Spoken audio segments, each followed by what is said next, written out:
Good evening everyone, welcome to civil services study. ये practice set number 115 है। UPPSC RO की नई test series चल रही है और प्रैक्टिस करेंगे इसमें हम हिंदी के प्रश्नों पर। ठीक है, आरओ की परीक्षा में जो है 60 प्रश्न आते हैं हिंदी के और 1/3 की माइनस मार्किंग है इसमें। ठीक है, और ये सेकेंड मीटिंग में होता है इसका पेपर। फर्स्ट मीटिंग में जो है वो जीएस का पेपर होता है, उसमें 140 प्रश्न आते हैं। इन दोनों को मिलाकर ही मेरिट बनेगी। ठीक है, तो हिंदी भी इम्पोर्टेंट है। तो चलिए स्टार्ट करते हैं। और हिंदी में जो है 60 प्रश्न 60 अंक के हैं और इन 60 प्रश्नों के लिए 6 टॉपिक हैं और एक टॉपिक से 10 प्रश्न आएंगे। ठीक है, चुनिंदा गिने चुने टॉपिक हैं। तो पहला प्रश्न है, निम्नलिखित में से विषम को पहचानिए। अनवरत, सर्वदा, नवल, निरंतर। देखिए, कोई चीज़ जो है लगातार है यानी निरंतर है, सर्वदा है, अनवरत है। तो ये जो तीनों हैं यानी ए, बी और सी, ये तो एक ही अर्थ हो गए। ठीक है, एक दूसरे के पर्यायवाची हो गए। ये जो नवल है, नवल यहाँ विषम हो जाएगा, तो अपना आंसर क्या हो जाएगा? सी हो जाएगा। ठीक है, जैसे कि सर्वदा लगातार, जारी है कोई चीज़, अनवरत है हमेशा है, सदा है, ये सब निरंतर के पर्यायवाची हैं। जबकि नवल, नवल का मतलब होता है अनोखा, विलक्षण, अजब, विचित्र या अद्भुत। ठीक है, तो नवल वहाँ पर जो है विषम हो जाएगा। क्वेश्चन नंबर 2 पर आ जाइए। निम्नलिखित में से कौन सा नवीन का पर्यायवाची नहीं है? नवीन का पर्यायवाची अर्वाचीन तो है। ठीक है, नवीन का पर्यायवाची आधुनिक भी है। नवीन का पर्यायवाची नया होता तो वो भी होता। नवीन का पर्यायवाची नूतन भी हो जाएगा। अपगा नवीन का पर्यायवाची नहीं है। अपगा हो गया, निम्नगा हो गया, ये सब नदी के पर्यायवाची हैं। ठीक है, तो देखिए, नवीन हो गया, आधुनिक हो गया, नूतन हो गया, नया हो गया, नव्य हो गया, अभिनव हो गया, नव हो गया, ताज़ा हो गया, ये सब नवीन के पर्यायवाची हैं। जबकि नदी के पर्यायवाची बड़े इंपॉर्टेंट है। सरिता है, निर्झरणी है, तरंगिणी है, पेस्विनी है, तरनी है, स्रोत, स्विनी है और लहरी है। और क्या है, ये बड़े पूछे जाते हैं। अपगा, निम्नगा। ठीक है, अपगा है, निम्नगा है, तरणी है, कल्लोलिनी है और सरी है। क्वेश्चन नंबर 3 पर आ जाइए। निराधार का पर्यायवाची है। निराधार मतलब जिसका कोई आधार ना हो। ठीक है, तो आधारहीन। ठीक है, पारंगत मतलब निपुण हो गया किसी चीज़ में। फिलहाल आंसर डी हो गया यहाँ पर। ठीक है,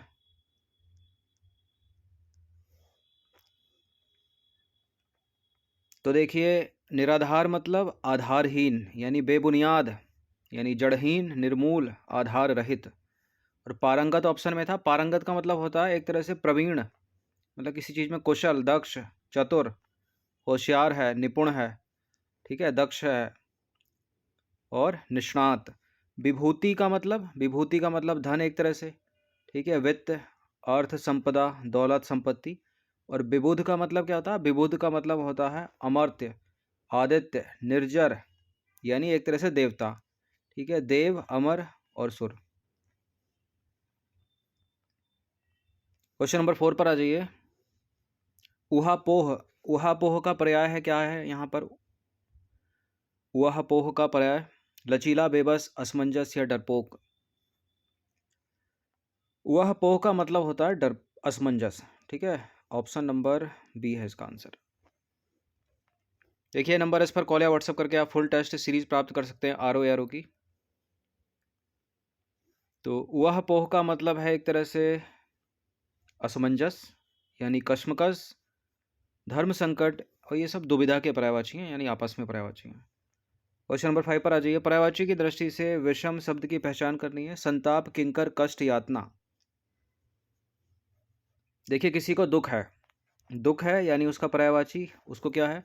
उसको संताप है, उसको कष्ट है, उसको यातना है, उसको वेदना है। किंकर का अर्थ कुछ और होता है। किंकर का मतलब होता है दास। ठीक है, दास। तो बी आंसर हो जाएगा। तो ये सब दुख के पर्यायवाची हैं, जैसे कि कष्ट है, क्लेश है, वेदना है, यातना है, खेद है, विषाद है, पीड़ा है, व्यथा है, संकट है, यंत्रणा है, क्षोभ है, संताप है, शोक है, उत्पीड़न है। ठीक है, उद्वेग है। वह कि किंकर किसका पर्यायवाची है? किंकर मतलब किंकर अनुचर, चाकर, परिचायक, सेवक, भृत्य, नौकर, परिचर, ये सब दास के पर्यायवाची हैं। और इम्पोर्टेंट है इसमें परिचर, भृत्य, परिचायक, किंकर और अनुचर, ये पूछे जाते हैं। क्वेश्चन नंबर 6 पर आ जाइए। रिद्धि का पर्यायवाची शब्द है इसमें कौन सा? रिद्धि। रिद्धि का मतलब होता है समृद्धि यानी वृद्धि। ठीक है, तो सी हो जाएगा इसका आंसर। तो रिद्धि का पर्यायवाची होता है वृद्धि यानी बढ़ोतरी करना, संपन्नता, समृद्धि, उत्कर्ष। क्वेश्चन नंबर 7 पर आ जाइए। पर्यायवाची की दृष्टि से गलत युग्म की पहचान करनी है। अक्खड़ यानी लंपट, ठीक है, गवार कह सकते हैं इसको। और उधर्व, तुरंग, संगत, उपादेय और निर्जन, खंडर। गलत युग्म कौन सा है इसमें? संगत, उपादेय, निर्जन, खंडर। देखिए अक्खड़ लंपट सही है, ऊर्ध्व तुंग सही है, और सी या डी में से हो जाएगा सी वाला गलत। ठीक है, निर्जन, खंडर ये भी सही है। देखिए संगत का मतलब होता है उपयुक्त। ठीक है, संगत का मतलब होता है उपयुक्त या उचित है, मुनासिब है, वाजिब है। लेकिन उपादेय का अर्थ क्या होता है? उपादेय का मतलब होता है उपयोगी, कार्यकर, इष्टकर, काम योग्य और काम साधक। ठीक है, कोई चीज़ उपयुक्त है, कोई उपयोगी है। ठीक है, तो अलग अलग बातें हैं, वैसे अर्थ अलग अलग निकल रहा है। ठीक है, तो संगत यानी उचित और उपादेय का मतलब होता है इष्टकर, कार्यकर, काम योग, काम साधक। क्वेश्चन नंबर 8 पर आ जाइए। उत्कंठा का पर्यायवाची शब्द नहीं है। उत्कंठा यानी किसी चीज को जानने या पाने की इच्छा यानी लालसा, उत्सुकता है किसी को जानने की, आतुरता है। प्रांगण नहीं है यहाँ पर। प्रांगण का मतलब क्या हो जाएगा? प्रांगण का मतलब हो गया आंगन। ठीक है, तो बी है इसका आंसर।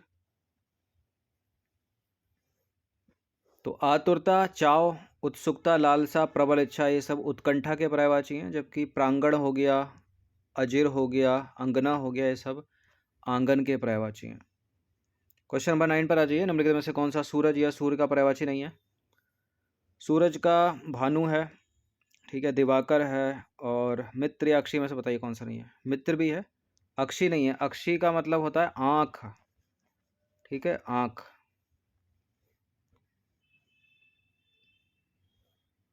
तो सूरज या सूर्य के पर्यायवाची हैं आदित्य, भानु। ठीक है, भानु, रवि, मित्र, भास्कर, दिवाकर, दिनकर।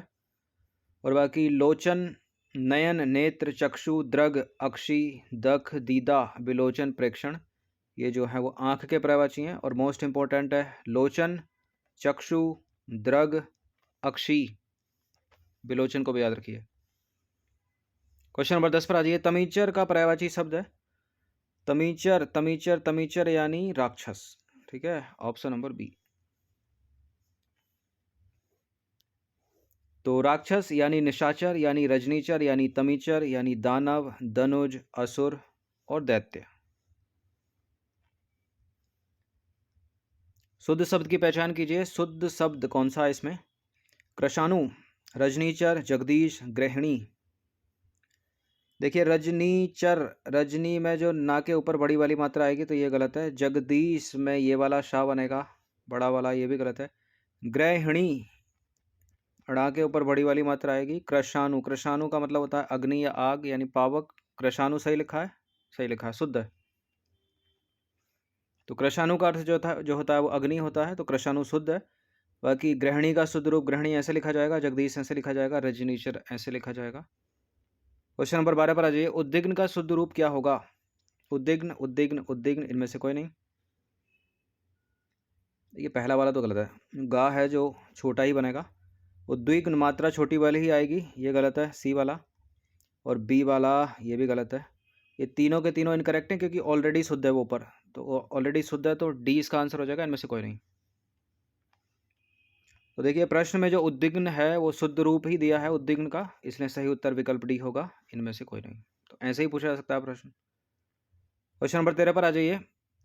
क्वेश्चन नंबर 13 है वर्तनी की दृष्टि से अशुद्ध शब्द की पहचान कीजिए। ठीक है, बेइज्जती, तिरस्कार, उपेक्षा, उज्ज्वल।